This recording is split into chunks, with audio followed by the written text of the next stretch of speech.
दोस्तों आज हम एक्सप्लेन करने वाले हैं हाल ही में आई हुई मूवी कोस्ताओ को, जिसमें नवाजुद्दीन सिद्दीकी रीड रोल में है और यह एक रियल स्टोरी पर आधारित मूवी है, इसलिए आप इस चैनल को सब्सक्राइब कर दीजिए। चलिए अब हम वीडियो को स्टार्ट करते हैं। तो मूवी के स्टार्टिंग में हमें 1990 में कोस्ताओ नाम के एक आदमी के बारे में बताया जाता है, जो कि रनिंग में काफी ज्यादा आगे था, इसलिए वो अपने लाइफ में काफी ज्यादा मेडल को भी जीते हैं। फिर स्पोर्ट के बाद उसे कस्टम ऑफिस का जॉब भी मिल गया। कोस्ताओ अपना देश से काफी ज्यादा प्यार करता था, इसलिए वह किसी गलत काम को साथ नहीं देता था। इसी सिलसिले में उसे कई सारे दुश्मन भी बन गए थे। फिर उसके बाद हमें कोस्ताओ को फैमिली को दिखाया जाता है, जिसमें उसका बीबी मारिया और 3 बच्चे हैं और वो अपना लाइफ काफी ज्यादा खुशी से बिता रहे हैं। एक दिन कोस्ताओ अपना बेटी को स्कूल छोड़ने जा रहा था, तभी कोस्ताओ का इन्फॉर्मेशन आकर बताता है कि टी मेले इस बार गोवा में काफी बड़ा स्मगलिंग करने वाला है और वह भी 150 किलो सोने की। इस पर आपको नजर रखना होगा। यह सुनने के बाद कोस्ताओ सीधा जाकर अपना सीनियर ऑफिसर को यह बात बताता है और कहता है कि हमें डिमोलो के शिप पर सीधा रेड मारना चाहिए, तभी जाकर उसका सच्चाई को पता लगा सकते हैं। इस पर उसका सीनियर भी परमिशन दे देता है। फिर कोस्ताओ रात को शिप पर रेड मारने के लिए चले जाता है, लेकिन पूरा शिप पर रेड मारने के बाद भी उसको कुछ नहीं मिलता है। हालांकि यह खबर डिमोलो के पास पहुंच गया था। यह डिमोलो है कौन, यह बात हमें आगे मालूम चलेगा। खैर कोस्ताओ अपना सीनियर से कह रहा होता है कि जरूर डिमोलो के हमारे बारे में पता चल गया होगा, इसीलिए वो सोना कहीं और छुपा दिया होगा। उसको बाद हम डिमोलो के देखते हैं, जो कि गोवा पर पूरा ज्यादा पहुंचा हुआ था। उसका एक तरह से पूरा गोवा पर कब्जा था और वो एक स्मगलिंग के जरिया इतना अमीर बना। असल में पहले डिमोलो एक कस्टमर का ही आदमी था, लेकिन उसको स्मगलिंग के बारे में सब कुछ पता चला। उसी का फायदा उठाकर वो इतना बड़ा अमीर बन गया। अब डिमोलो एक चुनाव में भी खड़ा हो गया, क्योंकि अब उसको एक नेता बनना था। अब डिमोलो एक आदमी को बुलाता है जो कि उसी का गैंग था और उसी के सामने उसका भाई को पिटवाता है, क्योंकि उसको लग रहा था कि इस बार इन्फॉर्मेशन कस्टम वाला के उसी के भाई ने दिए होंगे। और वो आदमी फिर कहता है कि मेरा भाई ने इन्फॉर्मेशन नहीं दिया होगा, मैं आपको जल्द ही पता लगा कर दूंगा कि वो आदमी इन्फॉर्मेशन किसने दी। अब अगले रात कोस्ताओ अपने बीवी मारिया के साथ एक रेस्टोरेंट में डिनर करने के लिए आता है और मारिया के बात से हम यह समझते हैं कोस्ताओ से नाराज है, क्योंकि कोस्ताओ अपना काम के टाइम पर अपने फैमिली को टाइम नहीं दे पाता है। कोस्ताओ का एक बीटर नाम के आदमी ड्रिंक भेजवाता है और वो बीटर नाम के आदमी कोई और नहीं बल्कि डिमोलो का ही भाई है, ताकि बीटर कोस्ताओ की अपना ओर खींच सके। तभी कोस्ताओ गुस्सा होकर बीटर के पास जाता है और कहता है तुम और तुम्हारा भाई हमसे दूर ही रहे, इसी में फायदा होगा, वरना मैं किसी को छोड़ूंगा नहीं। तभी मारिया उठकर यहाँ से चली जाती है, क्योंकि यहाँ भी कोस्ताओ अपना काम में लग गया था। फिर कोस्ताओ अकेला ही अपना घर जा रहा होता है, तभी वो इन्फॉर्मेशन आता है और कोस्ताओ से कहता है कि अभी तक वो 150 किलो सोना आया ही नहीं है, और सुनने में आया है कि हमकी 150 किलो सोना नहीं बल्कि 1500 किलो सोना आने वाला है। जो सुनकर कोस्ताओ का तो होश ही उड़ जाता है और साथ में इन्फॉर्मेशन बताता है 3 दिन में डिमोलो के बहन के शादी है, उसमें आधा गोवा आएगा और डिमोलो उसी में अपना गोल्ड भी स्मगल कर लेगा। हम 3 दिन के बाद देखते हैं कि डिमोलो के बहन के अच्छा से तैयारी चल रहा होता है। उसी में डिमोलो एक बड़ा बिजनेसमैन के साथ अपना गोल्ड को बेचने का प्लानिंग कर रहा होता है। वह कहता है कि बिना कस्टमर के हाथ लगे हुए आपका पूरा गोल्ड हम इंडिया में ले आएंगे, और इसका इस जगह डील हो जाता है, यानी कि सच में 1500 किलो गोल्ड डील होने वाली है। फिर इधर कोस्ताओ अपने सीनियर के पास जाता है और बात करता है कि गोवा से 15 किलो सोना आने वाला है, जिससे इंडिया में बिकेगा। इससे गोल्ड का मार्केट भी क्रैश हो सकता है, इसीलिए उसको हमको लंगे हाथ पकड़ना है, जिसके लिए उसका सीनियर परमिशन दे देता है। फिर यहाँ पर कोस्ताओ 3 दिन तक बोट पर नजर रखेगा, ताकि कोई भी गतिविधि हो तो अपना सीनियर को इन्फॉर्मेशन दे दे और उसको अपने लंगे हाथे पकड़ ले। फिर कोस्ताओ अपना काम पर लग जाता है और ऐसे ही 3 दिन बीत जाता है, लेकिन कुछ भी इन्फॉर्मेशन नहीं मिलता है।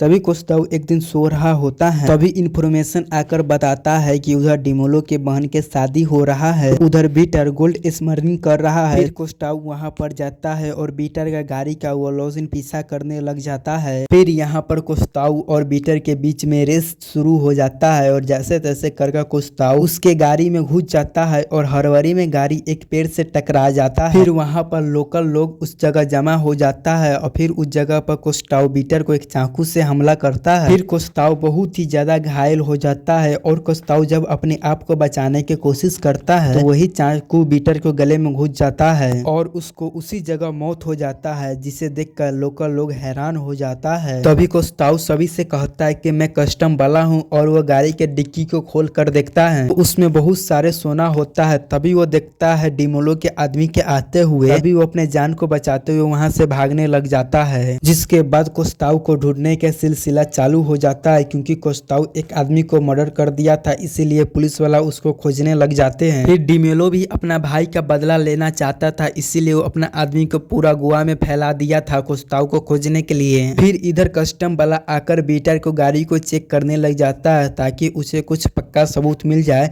जिससे कोस्ताव को बचाया जा सकता था। लेकिन वहां पर कुछ भी नहीं मिलता है, क्योंकि डिमोलो ने पहले ही उसको पूरा क्लियर करवा दिया था। फिर उसके बाद हम रात में कोस्ताव को देखते हैं जो कि अपना हेड को फोन किया था उस केस में कुछ भी मदद पाने के लिए। अभी उसका हेड भी कहता है कि तुम अपने आप को सरेंडर कर दो तभी हम कुछ कर सकते हैं, वरना मैं कुछ भी नहीं कर सकता हूँ।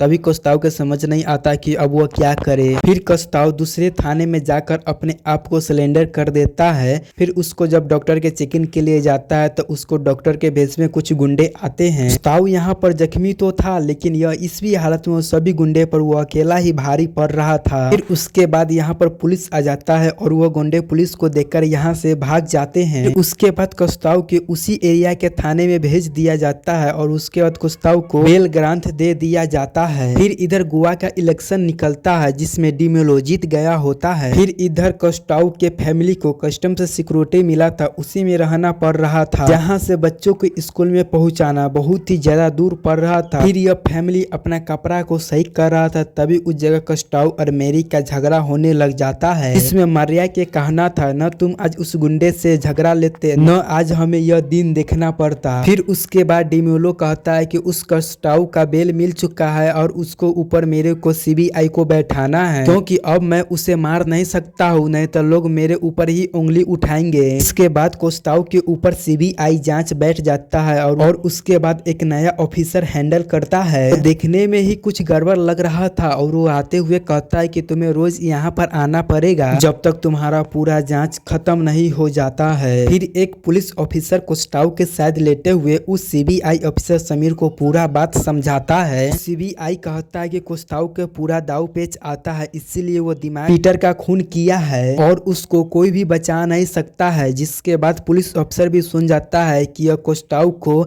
सजा ही दिलवाने के लिए आया है। फिर ऐसे ही कुछ दिन बीतता है। फिर वो ऑफिसर लोकल लोगों के पास जाकर कोस्ताव के खिलाफ कुछ सबूत पुराने लग जाता है जिन्होंने पीटर का खून करते हुए देखा था। वहाँ पर कस्टम के लिए कुछ लोगों ने कोस्ताव के लिए मदद मांगते हुए फिर रहा था कि कोई तो उसके लिए गवाह दे दो, लेकिन डिमोलो के डर से कोई भी गवाह नहीं दे रहा था। फाइनली कोर्ट का डिसाइड आता है जहाँ पर कोस्ताव का पूरा भरोसा था कि वह सच्चाई का ही जीत होता है और यह डिमोलो का केस हमेशा के लिए बंद हो जाएगा। लेकिन यहाँ पर तो उल्टा ही होता है। कोस्ताव का पूरा केस देखकर जज इस केस को आगे बढ़ाने का इजाजत दे देता है ताकि सच्चाई सभी के सामने आ सके। लेकिन यहाँ पर कोस्ताव बहुत ही हैरान था कि उसका साथ जज भी नहीं दे पाया। कोस्ताव जब कोर्ट से बाहर निकलता है तो पीटर का गर्लफ्रेंड उसको सभी फ्रेंड के साथ उसको अकेला में घेर लेता है और उसको मारने लग जाता है, जिसमें डिमेलो के कुछ आदमी भी थे जो कि लड़की का वेश धारण करके आए हुए थे। फिर यहाँ पर पुलिस आकर कोस्ताव को बचाता है, लेकिन यहाँ पिटने के कारण कोस्ताव का हालत खराब हो गया था। इधर यह बिजनेसमैन डिमेलो के समझा रहा था कि अपना इमोशनल के कारण इस बिजनेस को दिक्कत न पहुंचाओ, लेकिन डिमेलो अपना भाई का बदला लेना चाह रहा था। फिर एक दिन कोस्ताव अपना स्कूल में अपना बेटा को रेस देखने के लिए आया था, जहाँ पर डिमेलो के गुंडा भी आए हुए थे कोस्ताव को धमकाने के लिए।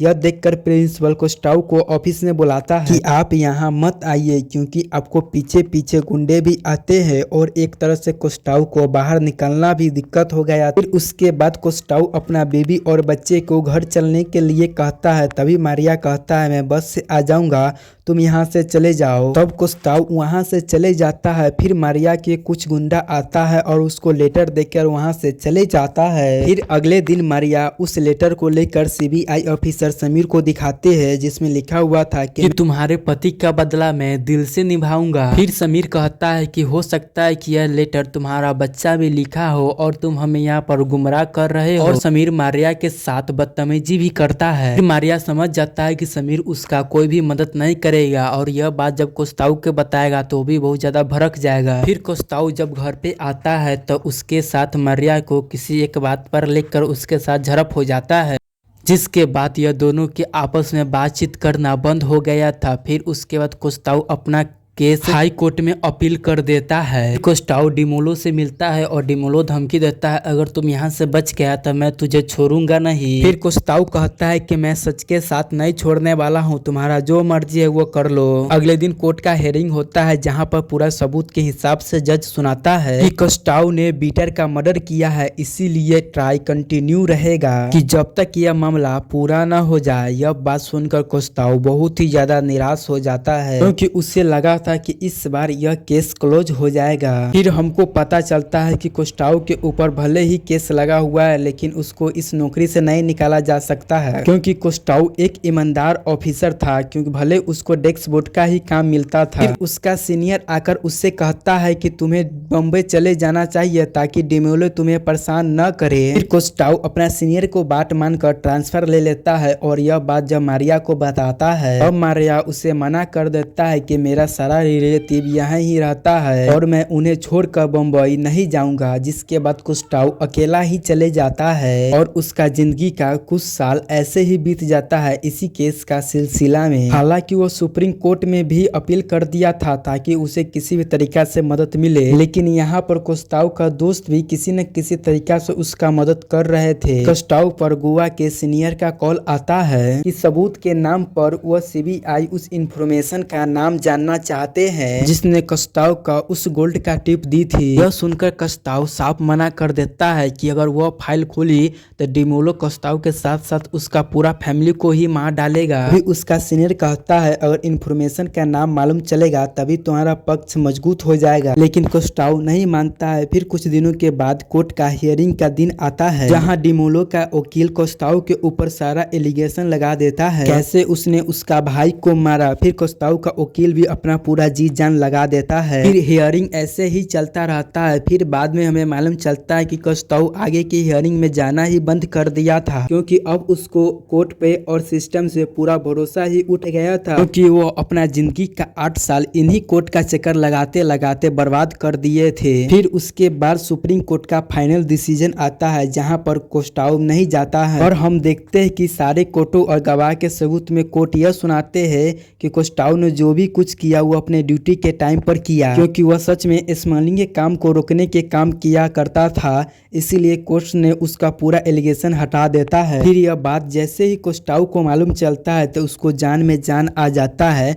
और फिर वह जाकर अपना बेबी मारिया से मिलता है। फिर उनके बीच में यह सभी कुछ खत्म हो जाता है और यह फिल्म यहाँ पर ही पूरी खत्म हो जाता है। तो दोस्तों आपको यह मूवी कैसा लगा है आप हमें कमेंट करके जरूर बता दें और हाँ, इस चैनल को सब्सक्राइब करना ना भूले।